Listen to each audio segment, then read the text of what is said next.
خوف خدا ہو عشق مصطفیٰ، علم و عمل اصلاح معاشرہ۔ خوف خدا ہو عشق مصطفیٰ، علم و عمل اصلاح معاشرہ۔ فقہ شریعت و طریقت کا ہے مجموعہ مدنی مذاکرہ، ہے مجموعہ مدنی مذاکرہ، مدنی مذاکرہ، مدنی مذاکرہ۔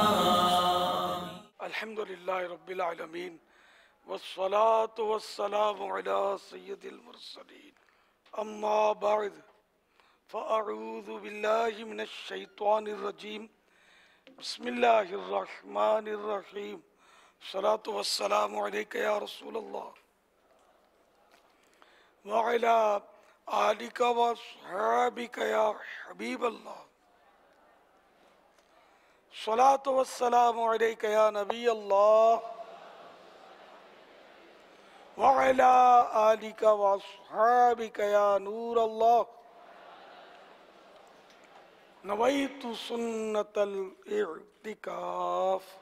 رسالہ ضیاء درود و سلام پیج نمبر 2، فرمان مصطفیٰ صلی اللہ تعالی علیہ وآلہ وسلم نمبر 2۔ بروز قیامت لوگوں میں سے میرے قریب تر وہ ہوگا جس نے دنیا میں مجھ پر زیادہ درود پاک پڑھے ہوں گے۔ صلو علی الحبیب صلی اللہ تعالی علی محمد۔ الحمدللہ 1439 سن ہجری کے ماہ رمضان المبارک کا آج پہلا روزہ مدنی مذاکرے کا سلسلہ۔ آپ سوالات کیجئے، ہر سوال کا جواب وہ بھی ثواب دے پاؤں گے ضروری نہیں، بن پڑا تو عرض کرنے کی کوشش کی جائے گی۔ بھول کرتا پائیں فوراً میری اصلاح فرمائے، مجھے آئیں بائیں شائیں کرتا اپنے موقع پہ بلا وجہ اڑتا نہیں، شکریہ کے ساتھ رجوع کرتا پائیں گے انشاءاللہ عز و جل۔ صلو علی الحبیب صلی اللہ تعالی علی محمد۔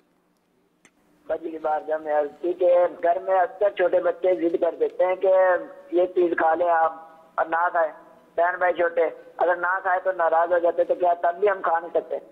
نابالغ بچے چیز کھلانے کی کوشش کرتے ہیں تو ہم منع کرتے تو وہ ناراض ہوتے ہیں، یہ سوال ہے جی۔ ہاں تو ان کو پھسلایا جا سکتا ہے، کوئی بھی چیز دے گا نا تو وہ آہ کر کے دے گا، عام طور پہ واہ کر کے نہیں دے گا، لے گا واہ کر کے، یہ جنرل تو یہ ہے۔ تو نہیں کھائیں گے تو ایسی کیسی ناراضی ہو جائے گی؟ تمہارا بچہ ناراض ہوتا ہو تو ٹھیک ہے، ہو جائے، اللہ ناراض نہ ہو، حکم شریعت پر عمل کریں گے تو اللہ راضی ہوگا۔ واللہ تعالی اعلم ورسولہ اعلم عز و جل، وصلی اللہ تعالی علیہ وآلہ وسلم۔ صلو علی الحبیب صلی اللہ تعالی علی محمد۔ دعائے رمضان المبارک جب تشریف لاتا تو رحمت عالم صلی اللہ تعالی علیہ وآلہ وسلم یہ دعا پڑھتے: اللہم سلمنی من رمضان وسلم رمضان لی وسلمہ منی۔ ترجمہ: اے اللہ مجھے رمضان المبارک میں سلامت رکھ اور رمضان المبارک کو میرے لیے سلامتی والا بنا اور اسے مجھ پر سلامتی کے ساتھ گزار۔ آئیے مل کے پڑھتے ہیں۔ صلو علی الحبیب صلی اللہ تعالی علی محمد۔ اللہم سلمنی من رمضان وسلم رمضان لی وسلمہ منی۔ صلو علی الحبیب صلی اللہ تعالی علی محمد۔ آج بغدادی کمپیوٹر بھی ہے ماشاءاللہ۔ بغدادی کمپیوٹر، لبیک۔ ماشاء اللہ، کیا نام ہے آپ کا؟ میرا نام ملاگ ہے، بولو میلاد رضا۔ ملاگ رضا ہے۔ آپ کی عمر؟ میری عمر تقریباً 8 سال ہے۔ سوالات شروع کرنے سے پہلے عرض کر کے چلوں، اگر جوابات میں کوئی غلطی ہو جائے کہ فوراً میری اصلاح فرمائیں، مجھے آئیں بائیں شائیں کر کے نہیں بلکہ شکریہ کے ساتھ رجوع کر کے پائیں گے۔ سوالات شروع کیجیے۔ بغدادی کمپیوٹر، یہ تو بتائیے غوث پاک رضی اللہ تعالیٰ عنہ کا نام، لقب اور کنیت کیا ہے؟ نام عبد القادر، کنیت ابو محمد، اور القاب محی الدین، محبوب سبحانی، غوث الثقلین، غوث العظم وغیرہ ہے۔ ماشاء اللہ۔ غوث پاک کی ولادت کب ہوئی؟ غوث پاک رحمۃ اللہ کے علیہ یکم رمضان المبارک 470 سنگ ہجری بغداد کے قریب قصبہ جیلان میں پیدا ہوئے۔ ماشاء اللہ۔ مشائخ کی ایک جماعت نے فرمایا حضرت شیخ عبد القادر جیلانی رحمۃ اللہ تعالی علیہ نے قیامت تک اپنے مریدوں کے سلسلے میں اس بات کی ذمہ داری لی ہے، بتائیے کس بات کی ذمہ داری لی ہے؟ ہر ایک کی موت توبہ پر ہوگی۔ سبحان اللہ، صحیح نصیب۔ غوث پاک کے وعظ کس زبان میں ہوتے تھے؟ اکثر عربی زبان میں، بعض اوقات فارسی میں بھی، اس لیے آپ کو ذی البیانین، ذی النسانین اور امام الفریقین بھی کہا جاتا تھا۔ سبحان اللہ، سبحان اللہ۔ آج پتہ یہ بغدادی کمپیوٹر کیوں لایا گیا ہے؟ آج یوم ولادت غوث اعظم ہے۔ میرے مرشد غوث پاک پہلی رمضان المبارک کو پیدا ہوئے تھے، آج پہلی رمضان ہے۔ اچھا بغدادی کمپیوٹر، یہ بتائیے شجر قادریہ میں غوث پاک رحمت اللہ تعالی علیہ کا مبارک ذکر کس شعر میں ہے؟ قاگری کر قاگری رخ قاگری اوکھا قاگر عبد القاگر قدرت نما کے واسکے۔ ماشاء اللہ۔ غوث پاک رحمت اللہ تعالی علیہ نے اپنی امی جان کے پیٹ میں کتنے پارے حفظ کیے تھے؟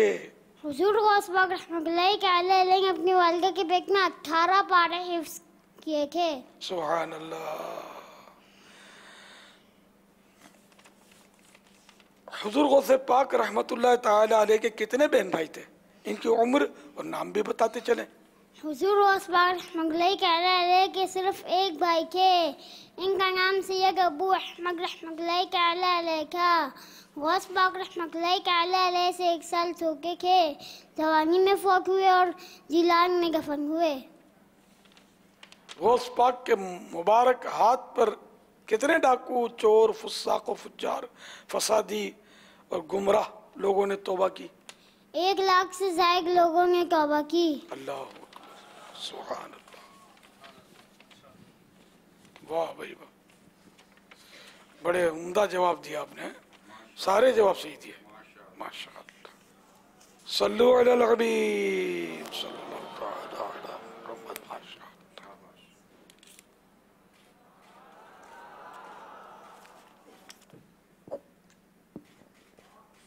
انشاءاللہ سوجل ان کے ابو کے لیے 1200 روپے انشاءاللہ دیے جائیں گے، ابو کی ملک۔ کہ یا غور جب 11ویں 12ویں میں معمہ یہ ہم پر کھلا غوث اعظم، تو 11 جمع 1 100 روپے ان کے ابو کے لیے دیے گئے۔ صلو علی الحبیب صلی اللہ تعالی علی محمد۔ رب کی ہوئی عطا ہے، رمضان آ گیا ہے، توبہ کا در کھلا ہے، رمضان آ گیا ہے، رمضان رمضان فیضان رمضان۔ پیارے میرے سنت، محبت، بلائی، سچائی اور پاکی، نماز، روزہ، زکوٰۃ، حج، کیا ہمارے پیارے نبی صلی اللہ علیہ وسلم جو لے کر آئے، کیا سب پر ایمان لانا ضروری ہے؟ بے شک سب پر ایمان لانا ضروری ہے۔ صلو علی الحبیب صلی اللہ تعالی علی محمد۔ سوال زکوٰۃ سے متعلق ہے۔ اگر ایک شخص نے پچھلے سال جو زکوٰۃ ادا کی اس میں نصاب کیلکولیٹ کرتے وقت، نصاب کا حساب کرتے وقت غلطی ہو گئی اور زکوٰۃ جتنی بنتی تھی اس سے زیادہ ادا ہو گئی، اور اس سال جب نصاب دوبارہ سے کا حساب کیا گیا تو یہ پتہ چلا کہ پچھلے سال نصاب میں کچھ چیزیں ڈبل کیلکولیٹ ہو گئی تھی، ان کا ڈبل حساب کر لیا گیا تھا، تو اب جو پچھلے سال زکوٰۃ ادا کی گئی ہے اضافی، کیا وہ اس سال کی زکوٰۃ میں شامل کیا جائے گا، یا جو پچھلے سال زکوٰۃ تھی وہ پچھلے سال ہی کی زکوٰۃ ادا ہوگی؟ اچھا، اب یہ جو زکوٰۃ کا مسئلہ ہوا کہ غلطی سے وہ زیادہ زکوٰۃ دے دی، تو یہ جو زیادہ زکوٰۃ دے دی یہ ایڈوانس میں زکوٰۃ کاؤنٹ ہوگی۔ اگر یہ چاہے تو اس زکوٰۃ کو جو اس نے پچھلے سال دے دی تھی اس کو ایڈوانس میں کاؤنٹ کر کے اس سال اتنے حصے کی زکوٰۃ، اتنی رقم اگر زکوٰۃ میں کم دیتا ہے تو اس کے لیے جائز ہے۔ واللہ تعالی اعلم ورسولہ اعلم عز وجل وصلی اللہ تعالی علیہ وآلہ وسلم۔ یہ مسئلہ حسن اتفاق سے فیضان مدینہ، ماہنامہ فیضان مدینہ، منتھلی فیضان مدینہ آف دعوت اسلامی کے پیج نمبر 14 یعنی 14 پر لکھا ہوا ہے۔ تو یہ دیکھو کتنا معلوماتی دارالفتہ اہل سنت بھی ہے اس میں، اور بہت کچھ ہے اس میں، آپ لیں اور بس پڑھتے چلے جائیں۔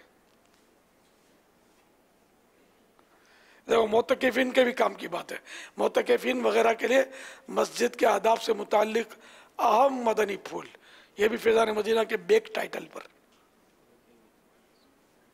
کیا نہیں ہے اس میں؟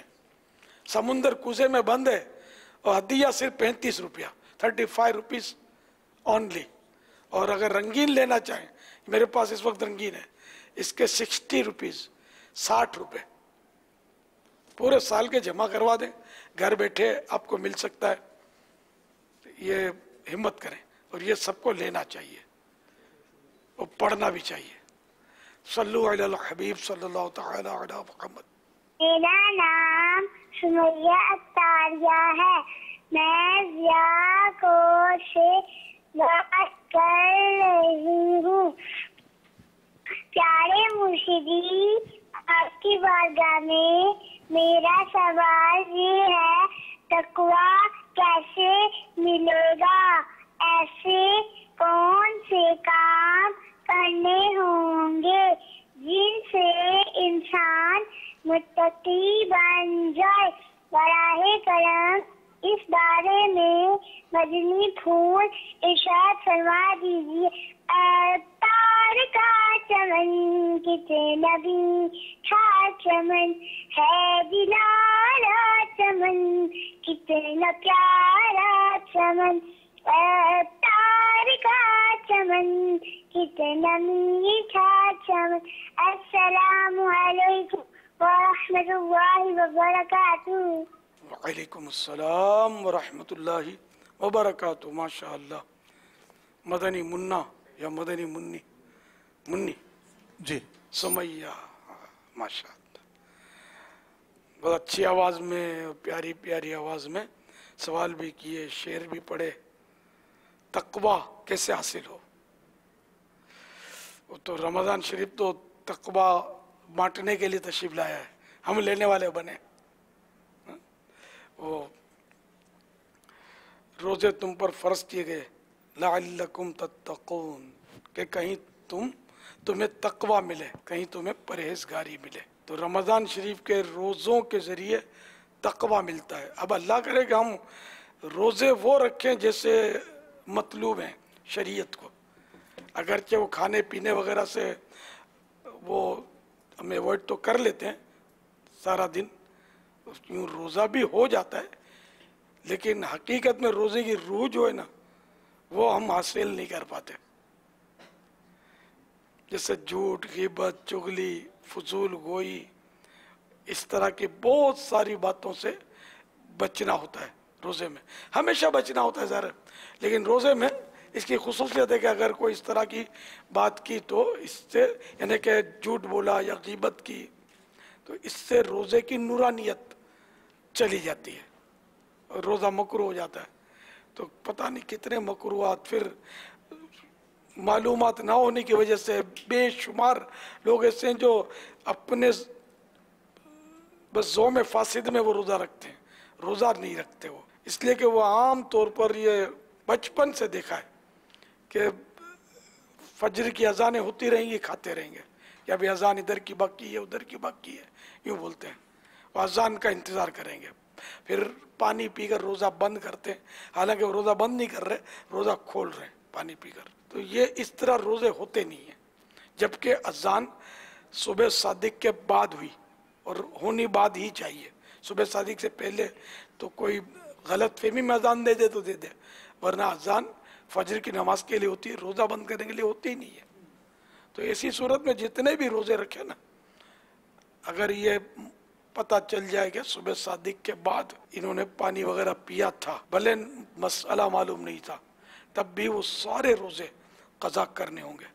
توبہ کافی نہیں, توبہ تو کرنی ہوگی کہ اتنی معلومات کیوں نہیں حاصل کی جس سے روزہ درست ہوتا, کہ جس پر روزہ فرض ہے اس کے لیے روزے کے ضروری مسائل جاننا بھی فرض ہے. نماز جس پر فرض ہے اس پر نماز کے ضروری مسائل جاننا بھی فرض ہے, نہ جاننا بھی گناہ ہے. فرض علوم حسب اپنے حال کے مطابق. تو یہ کہ اس طرح بہت سو کے روزے تو ضائع ہو جاتے ہیں. بعض جگہ اذان جلدی ہو جاتی ہے بے خیالی میں, یا بے خیالی میں وہ وصل جلدی ہو جاتا ہے, کبھی ایسا بھی ہوتا ہے. تو اس صورت میں بھی اگر افطار کر لیا اور بعد میں پتہ چل گیا کہ غلط وقت میں یہ ہوا تھا, تو اب یہ کہ مؤذن یا وصل بجانے والے کو برا بھلا نہ کہا جائے, کہ جان بوجھ کر کوئی بھی مسلمانوں کے روزے برباد نہیں کرے گا. کوئی بھی مسلمان, غلط فہمی ہو جاتی ہے, گھڑی آگے پیچھے ہو جاتی ہے. ہم نے کبھی زندگی میں کیا بھول نہیں کی کہ اس نے بھول کی تو اس پہ چڑھائی کر دی سب نے, مؤذن کو بیچارے کو پاگل بنا دیا. تو ایسا نہیں کرنا چاہیے, بلکہ صحیح مسئلہ یہ اس کا کہ جس نے افطار کر لیا وقت سے پہلے, چاہے اذان سن کر کیا لیکن وقت سے پہلے کر لیا, تو اس کا روزہ گیا. اب اس پر قضا فرض ہے. اب یہ ادھر ادھر کی باتیں بنائے کہ اس کا قصور ہے, میرا قصور نہیں ہے, اس کا قیامت کے دن ٹھیک ہے یہ جواب دے دینا, یقیناً یہ جواب قیامت کے دن بچا نہیں سکے گا. تو اس لیے قیامت کے جواب دینے کا انتظار کرنے کے بجائے اس کو قضا کر لینا چاہیے. گناہ نہیں ملے گا کہ یہ غلط فہمی میں ایسا ہو گیا, نہ مؤذن گناہ گار ہوگا جبکہ غلط فہمی میں بیچارہ وہ کر بیٹھا, تو نہ اس کو مطلب کچھ برا بھلا بولا جائے, نہ اس کو مطلب ہے کہ نوکری سے نکالا جائے.